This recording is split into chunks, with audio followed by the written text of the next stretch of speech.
Hi guys, welcome to new video. So আমি কিছুদিন আগে ফেসবুকে একটা পোস্ট করেছিলাম যেখানে আমি বলেছিলাম যে আমি দুইজন মানুষের কথা শেয়ার করব ভিডিওতে যারা হচ্ছে ইন্ডিয়া থেকে প্রোগ্রামিং স্কিলস ব্যবহার করে কোটি কোটি টাকা ইনকাম করছে। ওই পোস্টটা 500টার উপরে লাইকস পেয়েছে। সো এর জন্য আমি ভিডিওটা বানাচ্ছি। এই ভিডিওতে বোনাস হিসাবে আমি বাংলাদেশির মধ্যে একজনের কথা শেয়ার করব যে বাংলাদেশে বসে অনেক টাকা ইনকাম করছে। আমি তার এক্স্যাক্ট অ্যামাউন্টটা বলবো না কারণ সে বাংলাদেশি, কিন্তু আমি বলবো যে এই সবকটা মানুষের মধ্যে কি কমন জিনিস আছে জানি আপনারা সেটা জানতে পেরে আপনার সিমিলার লেভেল অফ সাকসেস পেতে পারেন। সো আসেন আমরা এই ভিডিওটা দেখি। সো ইন্ডিয়া থেকে যেই দুটো মানুষের আমি কথা বলবো, প্রথম যে মানুষটার কথা বলবো তার নাম হচ্ছে মানু আরোরা। সো মানু আরোরা হচ্ছে ইন্ডিয়াতে বসবাস করে। সে ইন্ডিয়াতে বসবাস করে সে হচ্ছে প্রোগ্রামিং স্কিলস ব্যবহার করে কোটি কোটি টাকা ইনকাম করছে। সো মানু কিভাবে করে সেটা করছে? সো মানু যেটা করে সেটা হচ্ছে মানু একটা এজেন্সি চালায়। সো মানুর এজেন্সির নামটা কি সেটা হচ্ছে এতটা আমাদের চিন্তা করার বিষয় না, কিন্তু মানু একটা এজেন্সি চালায়, সফটওয়্যার ডেভেলপমেন্ট এজেন্সি, যেখানের মেজরিটি ক্লায়েন্টস হচ্ছে আপনার ওয়েস্টার্ন কান্ট্রি থেকে আসে। মানুকে প্রজেক্টস দেয়, মানু প্রজেক্টসগুলো করে ক্লায়েন্টের কাছে আবার দিয়ে দেয়। সো ক্লায়েন্টস যেগুলো আসে মানুর, সেটা হচ্ছে বেশিরভাগ ক্লায়েন্টস ওয়েস্টার্ন কান্ট্রি থেকে আসে। সো ওয়েস্টার্ন কান্ট্রিজের মধ্যে আপনার United states, Canada, Australia, UK, এরকম ইউরোপ, এরকম টাইপের কান্ট্রি থেকে মানুর কাছে ক্লায়েন্টসগুলো আসে। সো মানু এই ক্লায়েন্টসগুলোকে প্রথমে কিভাবে পেয়েছে আর মানু কি করেছে জানি এই ক্লায়েন্টসগুলো মানুর কাছে আসে। সো মানু যেটা ফার্স্টে করতো সেটা হচ্ছে মানু আপওয়ার্ক বা ফাইবারে ফ্রিল্যান্স করতো। আপওয়ার্ক অ্যান্ড ফাইবারে ফ্রিল্যান্স করার পরে সে একটা রেপুটেশন তৈরি করেছে, ভালো একটা তার রেটিং ছিল। রেটিং করার পরে সে তার যে ক্লায়েন্টসগুলো ছিল ওই ক্লায়েন্টসগুলোর সাথে ভালো সম্পর্ক তৈরি করার পরে সে এজেন্সিতে নিয়ে আসছে আপওয়ার্ক অ্যান্ড ফাইবার বাদে। আপওয়ার্ক অ্যান্ড ফাইবারে 10%-এর মতো টাকা কেটে নিয়ে যায়। যদি আপনি ডিরেক্টলি আপনি এজেন্সির থ্রুতে সার্ভ করেন তাহলে কি টাকাটা কাটে না। সো মানু আরও ওরা ইন্ডিয়াতে বসে এইভাবে করে সে হচ্ছে কোটি কোটি টাকা ইনকাম করতেছে তার সফটওয়্যার ডেভেলপমেন্ট স্কিল দিয়ে। সেকেন্ড যে মানুষটার কথা বলবো তার নাম হচ্ছে হারকিরাত সিং। হারকিরাত সিং।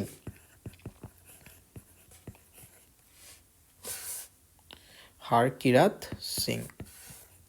আচ্ছা, সো হারকিরাত সিং যেটা করে সেটা হচ্ছে, হারকিরাত সিংও হচ্ছে ইন্ডিয়াতে বসবাস করে, ইন্ডিয়াতে থাকে, কিন্তু সে হচ্ছে কোটি কোটি টাকা ইনকাম করে। সো হারকিরাত সিং কীভাবে করে? সো হারকিরাত সিং যেটা করে সেটা হচ্ছে ও চাকরি করে একটা কোম্পানিতে, ও জব করে, কিন্তু ওর জবটা ইন্ডিয়াতে লোকেটেড না। ও যেটা করে সেটা হচ্ছে ইউএসের একটা কোম্পানিতে চাকরি করে। সো ইন্ডিয়াতে বসে সে হচ্ছে ইউএসের কোম্পানিতে চাকরি করে, মানে সে স্যালারি যেটা পাচ্ছে সেটা ইউএসের রেঞ্জে স্যালারি পাচ্ছে। সো ইউএসের রেঞ্জে স্যালারি পাচ্ছে, কিন্তু সে বসবাস করছে ইন্ডিয়াতে। সে কেন এভাবে এটা সে করতে পারছে অ্যান্ড সে কীভাবে করে এটা পারলো সেটাও একটু জানি। সো হারকিরাত সিংয়ের ব্যাকগ্রাউন্ডটাও সিমিলার। সে হচ্ছে আপওয়ার্কে প্রথমে ফ্রিল্যান্সিং করতো। আপওয়ার্কে ফ্রিল্যান্সিং করার পরে আপওয়ার্কে সে একটা রেপুটেশন তৈরি করেছে। তারপরে সে নিজে হাসেল করতো, হাসেল করে করে সে টুইটারে অনেক মানুষের কাছে রিচ আউট করতো। রিচ আউট করার পরে সে ওখান থেকে একটা মানে ইউএসএর কোম্পানিতে চাকরি পায়। সো রিজনটা হচ্ছে সে ইউএসএর কোম্পানিতে তাকে কেন চাকরি দিল, রিজনটা হচ্ছে হারকিরাত সিং হচ্ছে অনেক ট্যালেন্টেড, ওর স্কিলস অনেক ভালো।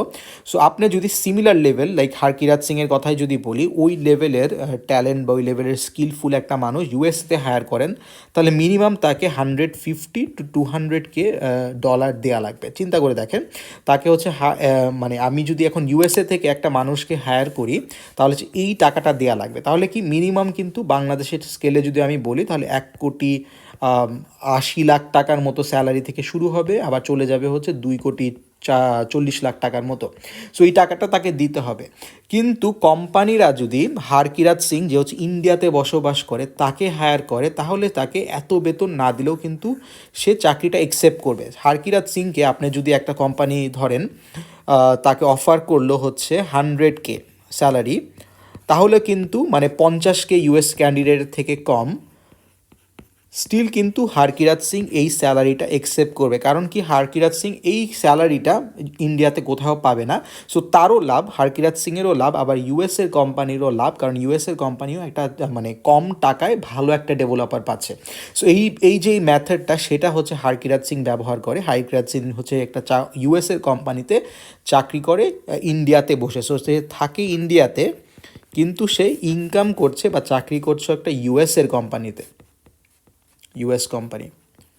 সো সেটা হচ্ছে হারকিরাত সিংয়ের আপনার হচ্ছে স্ট্র্যাটেজিটা। সো এটা দুটাই হচ্ছে ইন্ডিয়ার একটা এক্সাম্পল দিলাম। আমি বাংলাদেশের আরেকটা এক্সাম্পল দিই আপনাকে, তারপরে আমি তাদের ব্যাকগ্রাউন্ড সম্পর্কে যাচ্ছি, যেটা সাহায্যে তারা এরকম টাইপের চাকরি পেয়েছে বা আপনার কী করতে পারেন। সো বাংলাদেশের মধ্যে একটা এক্সাম্পল দিই, সেটা হচ্ছে নাফিজ ইমতিয়াজ। সো নাফিজ ইমতিয়াজ বলে একটা বাংলাদেশের একজন আছে, সে হচ্ছে বাংলাদেশে থাকে, কিন্তু সে সেটা হচ্ছে একটা ইউএসের কোম্পানি, সেখানে চাকরি করে সফটওয়্যার ইঞ্জিনিয়ার হিসেবে। সিমিলারলি সে কিন্তু বাংলাদেশে বসে আছে, বাংলাদেশে ইনকাম করছে, কিন্তু বেতন পাচ্ছে সে হচ্ছে ক্যালিফোর্নিয়া বা হচ্ছে ইউএসের স্ট্যান্ডার্ডে। তার মানে কি বাংলাদেশের যে কোনো সফটওয়্যার ইঞ্জিনিয়ারের থেকে তার বেতন অনেক বেশি। এখন কথা হচ্ছে এই সবগুলার মধ্যে আপনার হচ্ছে কমনালিটিগুলা কী ছিল। এখন যদি আমি সবগুলার নাম যদি আমি পাশাপাশি লিখি তাহলে আপনাকে বুঝাতে পারবো। ফর এক্সাম্পল আমি মানু আরোরা কথা বলেছি, মানু আরোরা। তারপরে আমি হারকিরাত সিংয়ের কথা বলেছি, কিরাত। আর তারপরে আমি নাফিসের কথা বলেছি, রাইট, নাফিসের কথা বলেছি। আমি আপনাকে দেখাচ্ছি, নাফিসের কথা বলেছি। সো আপনি যদি খেয়াল করে দেখেন, নাফিস পড়াশোনা করেছে বুয়েট থেকে, হারকিরাত সিং পড়াশোনা করেছে আইআইটি হচ্ছে ইন্ডিয়ার মানে মোস্ট প্রেস্টিজিয়াস ইউনিভার্সিটি। মানু আরোরা কোথায় পড়াশোনা করেছে আমি এক্স্যাক্টলি শিওর না, কিন্তু হারকিরাত সিং আর আপনার হচ্ছে নাফিস খুব ভালো এক্সট্রিমলি ভালো ভার্সিটিতে পড়াশোনা করেছে। মানু যেটা করতো সেটা হচ্ছে মানু আপওয়ার্কে কাজ করতো। আপওয়ার্কে ও হচ্ছে কাজ করতো, আপওয়ার্কে ভালো রেপুটেশন তৈরি করেছে। হারকিত সিংও সে আপওয়ার্কে কাজ করতো। নাফিস আপওয়ার্কে কাজ করতো না, কিন্তু নাফিস এটা বাদ। কিন্তু নাফিস হচ্ছে ভালো বাংলাদেশি কোম্পানিতে আগে ইন্টার্নশিপ করেছে, সো কিছু জব এক্সপিরিয়েন্সেস ছিল নাফিসের। হারকিরাত সিংও হচ্ছে আপনার গোল্ডম্যান স্যাক্সে চাকরি করেছে, মানে বড় কোম্পানি একটা এক্সপিরিয়েন্স ছিল। অ্যান্ড মানু আরোরা তার হচ্ছে আপওয়ার্কের এক্সপিরিয়েন্স ছিল, বাট সে আপনার কোনো কোম্পানিতে চাকরি করে নাই। তারপরে যে জিনিসটা সেটা হচ্ছে সবগুলারই কমিউনিকেশন আর ইংলিশ স্কিলস ভালো। প্রত্যেকটা মানুষের এখানে তার ইংলিশে কথা বলতে পারে, ইংলিশে বুঝতে পারে, ইংলিশে লিখতে পারে, বা কমিউনিকেশন স্কিলস ইন জেনারেল সবগুলার ইংলিশের কমিউনিকেশন স্কিল খুব ভালো। তারপরে যে জিনিসটা সেটা হচ্ছে তাদের কোডিং স্কিলস খুব ভালো। তাদের কোডিং স্কিলস খুব ভালো যেটা, সেটা হচ্ছে আপনি গিটহাব দেখেই তাদেরটা বুঝতে পারছেন যে তাদের কোডিং স্কিলস ভালো। আর যে লাস্ট যে জিনিসটা সবার মধ্যেই কমন আপনি দেখতে পাচ্ছেন সেটা হচ্ছে তারা হাসেল করেছে। যেমন আমি আপনাকে বললাম হারকিরাত সিং কিন্তু টুইটারে মেসেজ দিত ডিফারেন্ট কোম্পানিতে, মেসেজ দিয়ে সে হচ্ছে অপরচুনিটিগুলো পেয়েছে। আর নাফিস থেকে তো বললাম সে হচ্ছে বাংলাদেশ থেকে বিদেশের কোম্পানি অ্যাপ্লাই করেছে। আবার মানু আরোরাও সে হচ্ছে হাসেল করেছে অনেক, সে হচ্ছে আপওয়ার্কে গিয়ে ফোর্সের ক্লায়েন্টগুলোকে সে ব্যবস্থা করতে হয়েছে। আর তারপরে সে ফার্স্ট ক্লায়েন্টগুলো পেয়েছে, পাওয়ার পরে হচ্ছে সে কিন্তু আস্তে আস্তে করে ওই জিনিসটা করতে পেরেছে। সো এই যে জিনিসগুলো সেটা কিন্তু সবগুলোর মধ্যে কমন। তাহলে এখানের মধ্যে থেকে আমি কি বুঝলাম, সেটা হচ্ছে আপনাকে মানে জাস্ট নর্মাল কোডিং পারলেও হবে না, আপনাকে অনেক ভালো প্রোগ্রামিং জানতে হবে। সেকেন্ড যে জিনিসটা লাগবে সেটা কি, সেটা হচ্ছে আমি ভালো গুড সফটওয়্যার ইঞ্জিনিয়ারিং স্কিল লাগবে, বা গুড প্রোগ্রামিং বা কোডিং স্কিলস লাগবে আপনার যদি এই কাজটা নিজেরা করতে চান। সেকেন্ড যে জিনিসটা লাগবে, আপনাকে একটা নিশ বার করতে হবে। নিশ মানে কি, এমন কিছু শিখতে হবে যেটা মেজরিটি মানুষ শিখে না। সো বেসিক্যালি ইমার্জিং টেকনোলজি শিখতে হবে, ইমার্জিং টেকনোলজিস এটা আপনাকে শিখতে হবে। মানে এমন কিছু শিখতে হবে যেটা হচ্ছে মেজরিটি মানুষ শেখে না বা মেজরিটি মানুষ করতে পারে না সেটা। আর লাস্টে হচ্ছে আপনাকে হাসিল করতে হবে। এই তিনটা জিনিস যদি আপনি করতে পারেন তাহলে আপনি সিমিলারলি বাংলাদেশে বসে প্রোগ্রামিং স্কিলস ব্যবহার করে এরকম একটা লেভেল অফ সাকসেস পেতে পারেন। আমি এখানে ইমার্জিং টেকনোলজিস কেন বলেছি, কারণ হারকিরাত সিংয়ের কথা যদি বলি, আমি একজনের কথা বলবো। হারকিরাত সিং যখন আপনার আপওয়ার্কে শুরু করে কাজ, তখন কিন্তু সে ওয়েব ডেভেলপমেন্ট দিয়ে কাজ শুরু করে না। সে হচ্ছে ওয়েব আরটিসি বলে একটা টেকনোলজি আছে যেটা মেজরিটি মানুষ পারে না, সেই ওয়েব আরটিসি যেটা মেজরিটি মানুষ পারে না সে পারত।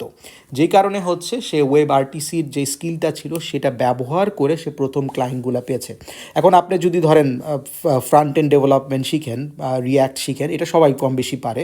সো আপনার প্রতিযোগিতা বা আপনার কম্পিটিশন লেভেলটা অনেক বেশি। বাট আপনি যদি এমন কিছু শিখেন যেটা মেজরিটি মানুষ শেখে নাই, যেমন হচ্ছে Web3 যদি শিখেন, ব্লক চেন যদি শিখেন, বা আপনার ধরেন মেশিন লার্নিংয়ের উপরে খুব ভালো এক্সপিরিয়েন্স আছে, তাহলে কিন্তু আপনি এইরকম টাইপের এমার্জিং টেকনোলজিসের যে অ্যাডভান্টেজটা সেটা আপনারা নিতে পারবেন, রাইট? সো আমি এটাই কথাই বলছি যে মেজরিটি মানুষ এটা করবে না, বাট আপনারা যদি করতে পারেন তাহলে আপনারা এই বেনিফিটসটা পাবেন। সো এখন আপনারা যদি সিমিলার লেভেলের সাকসেস পেতে চান, তাহলে আপনাকে এই 3টা জিনিসের উপরে ভালো আপনাকে একটা স্কিল তৈরি করতে হবে। তারপরে যেটা করতে হবে সেটা হচ্ছে ইংলিশের উপরে স্কিল থাকতে হবে, কারণ এইসব কোম্পানি কিন্তু আপনার বিদেশে অবস্থিত। সো এইসব কোম্পানিকে যদি আপনি ইমেল করে রিচ আউট করেন বা কথা বলতে যান, তখন কিন্তু ইংলিশ ভাষাটা লাগবে। আপনার যদি ইংলিশ স্কিল না ভালো থাকে তাহলে কিন্তু আপনি পারবেন না, যেটা কিন্তু বাংলাদেশিদের কাছে একটা বড় একটা বাধা, বিকজ আমরা অ্যাজ এ বাংলাদেশি আমাদের ইংলিশ স্কিল কিন্তু তেমন একটা ভালো না। তারপরে কমিউনিকেশন স্কিলসও আপনার ভালো লাগবে। কমিউনিকেশন স্কিল মানে আমি খালি ইংলিশে কথা বলতে পারছেন সেটাই না, আপনাদের যে আইডিয়াগুলো সেটা যে কোনো টাইপের মানুষকে বোঝানোর যে ক্ষমতাটা সেটা আপনাদের লাগবে। সো এই যে স্কিলগুলো সেটা কিন্তু আপনাদের লাগবে। এখন যদি আমি বলি যে কীভাবে করে আপনি ভালো প্রোগ্রামিং করবেন, তাহলে আমার ভিডিও আছে, আপনি ওই ভিডিওগুলো দেখে আপনি বার করতে পারবেন যে কীভাবে করে আপনি হচ্ছে ভালো প্রোগ্রামার শিখতে পারবেন।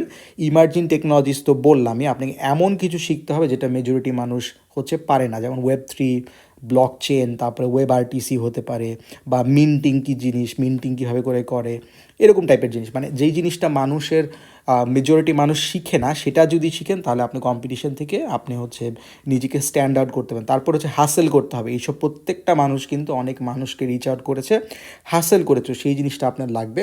ইংলিশ স্কিলস লাগবে, কমিউনিকেশন লাগবে। অ্যান্ড লাস্ট যে জিনিসটা এই সবগুলোর মধ্যে দেখবেন সেটা হচ্ছে তারা কিন্তু তাদের যে প্রোফাইলটা আছে, প্রোফাইলটা অনেক অপটিমাইজ করেছে। সো তাদের লিঙ্কডইন বলেন, তারপরে গিটহাব বলেন, সেটা কিন্তু খুব সুন্দর করে সাজানো। সো আপনাকে লিঙ্কডইন, গিটহাব, তারপরে রেজেমে এগুলাও সুন্দর করে সাজাতে হবে। এগুলা সুন্দর মতো সাজানোর পরে তারপরে আপনি পারবেন। আর লাস্ট যে জিনিসটা যেটা আমি বলি নাই সেটা হচ্ছে হারকিরাত সিং আর নাফিজের মধ্যে যেটা কমন ছিল সেটা হচ্ছে তারা ভালো আপনার স্কিল ছিল ডিএসের উপরে। তারা ডেটা স্ট্রাকচার্স অ্যান্ড অ্যালগোরিদম ভালো মতো করে পারতো, কারণ তাদেরকে এই কোডিং ইন্টারভিউগুলো পাস করতে হয়েছে। সো এই স্কিলটাও আপনার লাগবে। সো মেন কথা কিন্তু এটা না যে বাংলাদেশের থেকে এইসব চাকরি পাওয়া যায় না। মেন কথাটা হচ্ছে যে যেতটা পরিমাণ আপনার স্কিল লাগে বা আপনার ক্রেডেনশিয়ালস বা কোয়ালিফিকেশন লাগে সেটা মেজরিটি মানুষ ওই পরিমাণ আপনার করতে পারে না। এটাই হচ্ছে সমস্যা। বাংলাদেশ থেকেও আসলে অনেকে বা বিদেশের থেকে, আমি যদি মানে আমেরিকার কথা না বলি, আমেরিকাতে না থেকেও অনেকেও ইনকাম করতে পারে কোটি কোটি টাকা। সেটার মেন প্রবলেমটা হচ্ছে যে আপনার ইন্ডিভিজুয়াল স্কিলস। কারণ এই প্রত্যেকটা জিনিস আমি যে বললাম এগুলা কিন্তু আপনার একদিনে হয় না, এটা অনেক সময় লাগে, অনেক আপনার পরিশ্রম করতে হবে এই সবগুলা স্কিল বা সব কিছু জিনিস আপনাকে একসাথে অবটেন করার জন্য। সো আশা করি এই ভিডিও থেকে আপনারা কিছুটা আইডিয়া পেয়েছেন যে এরা কিভাবে করে সেটা করতে পারলো। আর যদি এরকম টাইপের ভিডিও আরও পছন্দ হয় তাহলে আমাকে কমেন্ট সেকশনে জানাবেন। আল্লাহ হাফেজ, ভালো থাকবেন।